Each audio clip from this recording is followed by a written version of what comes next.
So, ito pong ating pag-uusapan ay yung patungkol po doon sa casing daw po.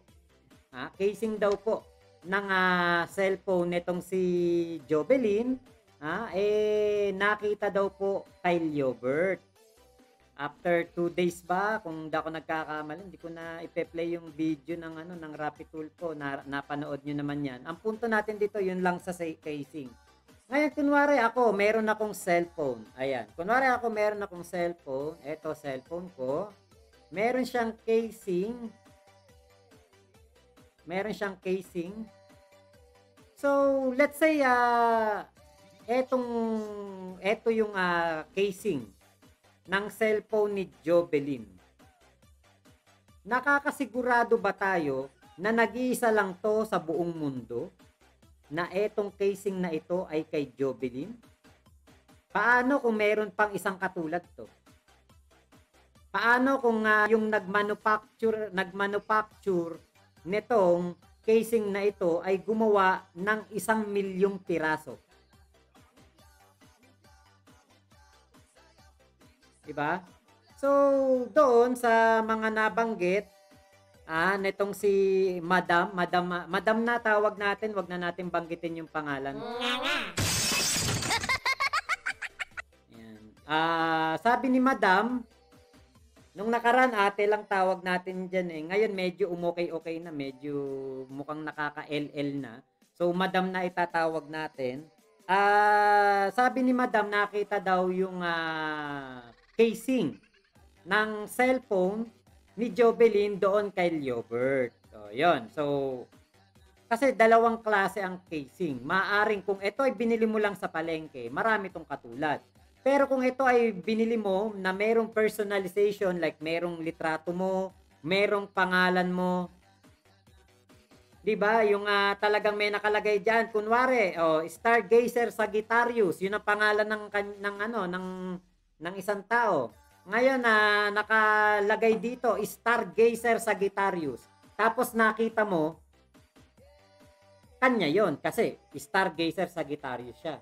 Ngayon kunwari may nakita ka sa iba, Stargazer Sagittarius din, after na mawala yung cellphone o after na mawala yung kung ano man na nawala, 'di ba?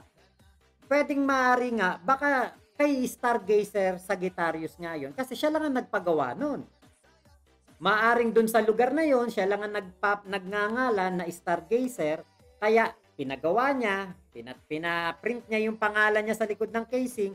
So yun yung mga posibilidad na kanya lang talaga yung casing. Walang katulad. Diba? Kasi nga kapag sa palengke lang binili, sa mga sale shop lang, marami pong katulad yan. Katulad nito, etong casing na ito sa ano ko to binili sa Lazada. O di maraming katulad. Diba? Pero na lang talaga kung personalize na sa iyo. Like yung merong mga may tubig, 'di ba, na casing na merong mga glitters tapos yung litrato nakandun sa loob. 'Di ba? Yun yung mga hindi mo talaga maitatanggi na doon sa tao. Kapag nakita ng pamilya ay kay Jobelyn to kasi ito yung litrato niya. 'Di ba? So, yun yung ano ko dito, yung sinasabing casing, marami pong kamukayan. Kung sa palengke binili or sa sale shop. Kasi wala naman tayong idea kung ano ba itsura ng casing ni Jobelyn. Ngayon, kung nakita yung casing kay Liobert, alam niyo po kung ano lang masasabi ko kay Liobert. Kung siya talaga ang gumawa ng krimen na ito. Ang masasabi ko lang kay Liobert, napakabobo niya. Bakit po bobo si Liobert? Tinapon mo na yung cellphone doon sa ilog o sa creek na contaminated. Tinapon mo na, di ba? Ba't hindi mo pa sinama yung casing? Di ba katulad nung alahas? Gano lang yung tinapon mo na lang din yung alahas, hindi mo na binaon. Di ba? Napakabobo mo namang kriminal kung yung casing tinabi mo sa bahay mo. Tapos, yung alahas, ibinaon mo sa bakuran mo. Tapos, yung kalansay, doon mo lang nilagay. Napakabobo, di ba? Napakabobong kriminal. Saan ka nakakita ng ganon? Yung cellphone, tinapon sa creek. Yung bag, inilagay sa tabi ng kalansay. Napakabobo. Diba? Kaya yan ang naging ano ko eh. Nung sinabi kahapon na hindi ko na lang ganong medyo nawindang ako kahapon eh dun sa naibaihip ng hangin kagabi, 'di ba, kahapon sa interview kay Idol Rapi. So yung pumasok sa isip ko, hindi ko na agad nasabi. 'Di ba, eto nakapagtataka. Yung casing daw po nakita kay Leobert. Pero yung cellphone tinapon. Kung ako yung kriminal, mas gugustuhin kong nasa akin yung cellphone, baka mabenta ko pa. I-reformat ko, baka mabenta ko pa. Diba? Kesa naman yung casing, ano gagawin ko dun sa casing? Tapos, eto, tinapon yung cellphone sa creek na contaminated ng mercury. Yung alahas na napakadaling itapon, kahit nga itapon mo lang sa gilid ng kalsada, di ba? Malabo nang makita yan eh. Malabo nang may makapulot yan. Bibilang ng taon bago may makakita niyan. Ba't hindi itinapon?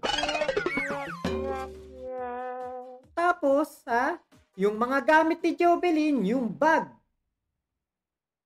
Yung bag, ID, pati yung B-Fresh. Na napakalaking ebidensya na magtuturo na yon ay kalansay ni Jovelyn, bakit itinabi doon sa kalansay? Ang bawat kriminal na gumagawa ng krimen, ang bawat kriminal na gumagawa ng krimen, ang gusto nila makalusot sa krimen. Hindi po nila habang kunwari may ginagawa silang pang-hold up. Teka, ganito gagawin ko. Iiwanan ko yung ebidensya ko dito. Mag-iiwan ako ng ID ko. Ano ba ID ko dito? Meron ako ditong lisensya. Iiwanan ko dito sa crime scene para mahuli ko. O kunwari naman, ikaw naman ay magnanakaw. O papasok ka, manloloob ka ng bahay. Mag-aakyat bahay gang ka. Ikaw ba'y gago na, para hindi mahirapan yung mga investigador sa gagawin nilang pag-iimbestiga, iiwanan ko tong bag ko.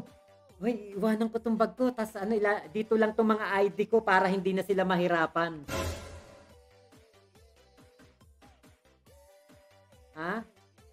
Or, kaya kunwari na lang, manggagahasa ka.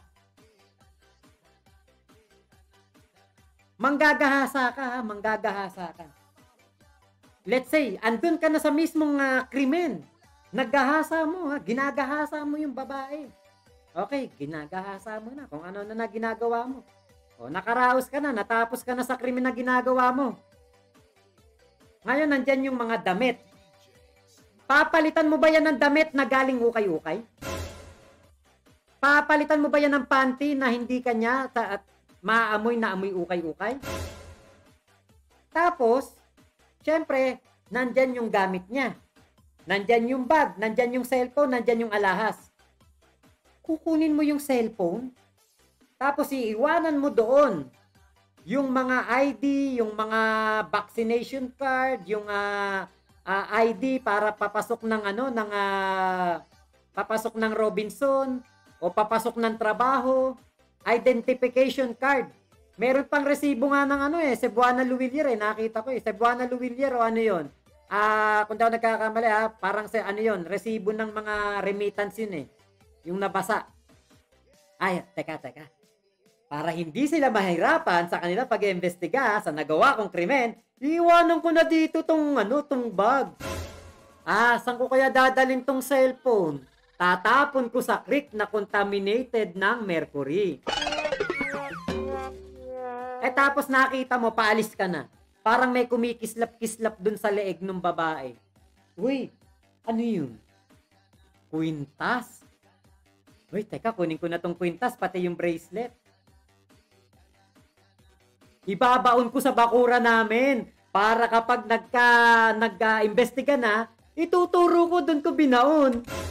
Para maniwala sila ako gumawa ng krimen. Diba? Ang galing ano? Tapos pupunta ng creek. Yan, kunwari, punta na ng creek. Ay, tatapon ko tong cellphone. Nakakapanginayang naman, itatapon ko tong cellphone. Wag na lang.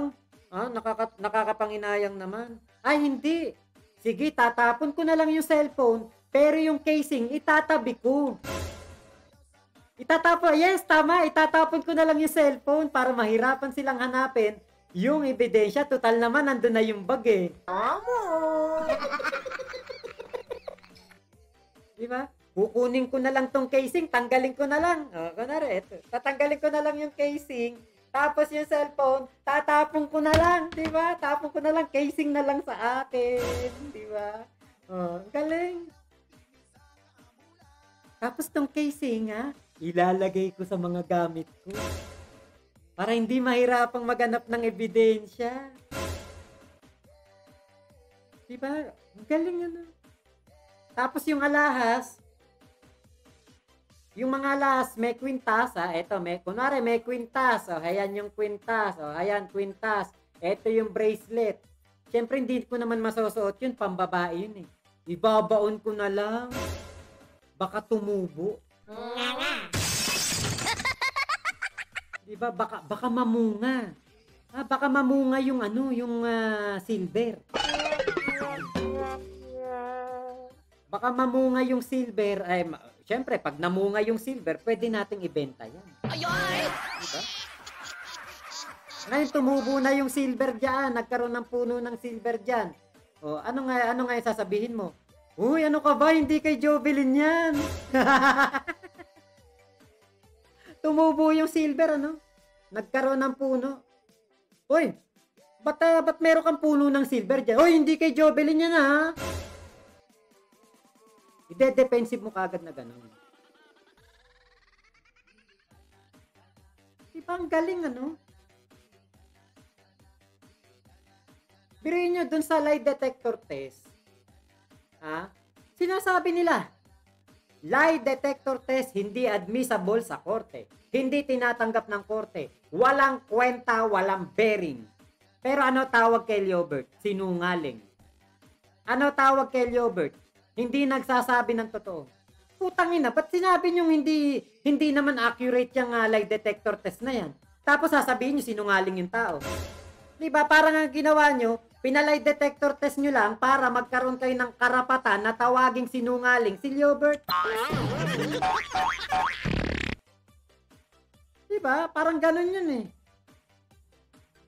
Kaya alam nyo po, kung si Liobert talaga ang gumawa ng krimen na ito, napakabobo po ni Liobert.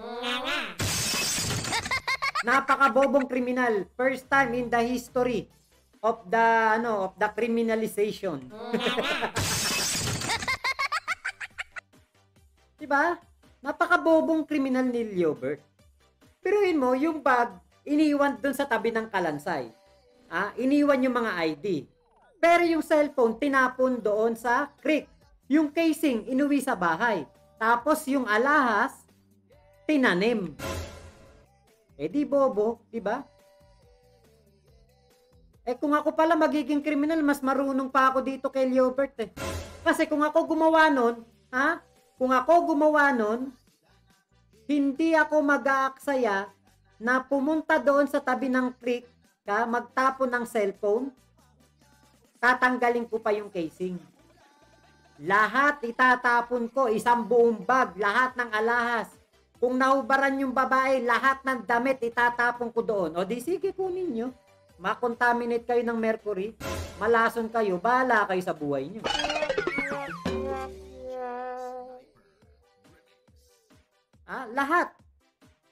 Lahat ng gamit, doon ko yung itatapon sa creek. Hindi na ako mag-aaksaya na na pupunta ako do'n, cellphone lang itatapon ko, yung casing ititira ko pa? Napakabobo ko naman. Pagtatawanan ako ng mga ano niyan, 'pag kinuwento ko dun sa mga kasamahan ko sa Bilibid, "Paano ba ginawa mo dun sa ano, sa gamit?" Eh, ano, eh, tinapon ko yung cellphone pero na-type-an ko yung casing, ang cute kasi. Gano'n sasabihin mo?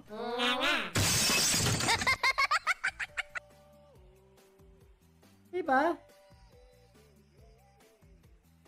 Tatanungin ka ng husgado. Kunwari lang, nasa hearing ako ng ano, ng ni-rape ko. Oh. Mac Pablo, bakit nasa iyo yung casing ng cellphone nung babae? Ay, type ko po kasi. Ang cute-cute. No? May glitters-glitters pa. Ang ganda-ganda po. First time ko nakakita nun, Judge. Pasensya na ha. Ang ganda na ko eh. Ganun sasabihin mo? Yeah, kaya po alam niyo napaka ano po, ewan ko na lang talaga dito. Nakaka ano, no? Nakakawindang. Putya, hindi nga ino-honor yung ano, yung hindi nga daw ino-honor yung lintik na lie detector test na yan. Noon namang hindi nakapasa yung tao, sinungaling na tawag at dinidiin na doon sa krimen. Ano yun, nagbase lang sa lie detector test, nagbase lang sa casing ng cellphone. Buti na lang, tanga! Kaya hindi tayo makaahon-ahon eh. Kahit anong pilit ni PBBM na gustuhin niyang bumangon ng Pilipinas, kung tayo nakahimlay pa rin sa katangahan, hindi po tayo aahon. Ngayon ko lang din nalaman, tama nga yung sinasabi ng ibang Pilipino. Hindi tayo maiaahon ng ating presidente kung tayo ay nakahilata lang. Tayo ay nakahiga lang. Hindi po talaga tayo maiaahon. At katulad po sa nangyayari ngayon, hindi po tayo maiaahon ng ating presidente at hindi tayo mabibigyan din ng hustisya kung tayo mismo ay mga tanga, mga bobo na nagpapaniwala sa mga ganitong katarantaduhan. Kaya kung ayaw po ng pamilya ng hustisya, di wag. Ganun lang po kadali yun. Diba? Kung pinaglalaban nyo si Liobert, di paglaban nyo si Liobert, diba? Kung ipinaglalaban nyo yung pamilya, bahala po kayo. Paglaban nyo kung sino gusto nyo, karapatan nyo po yan. Diba? Basta ako, naniniwala na ako ngayon, hindi po dahil sa presidente, kaya tayo aahon o kaya tayo babangon. Dahil po sa ating mga sarili yan. Diba? Kaya po, nako pasensya na po kayo, pero yung pong casing, issue sa casing, issue doon sa lintik na lie detector test na yan, pasensya na po kayo kung medyo ganito ang aking mga pagsasalita kasi alam nyo na yun. Gets nyo na yun. Diba? Gets nyo na yun. Matatalino naman kayo dito eh. Diba? So, yun lang. Yun lang yung aking masasabi dyan sa issue na yan. Casing at lie detector test.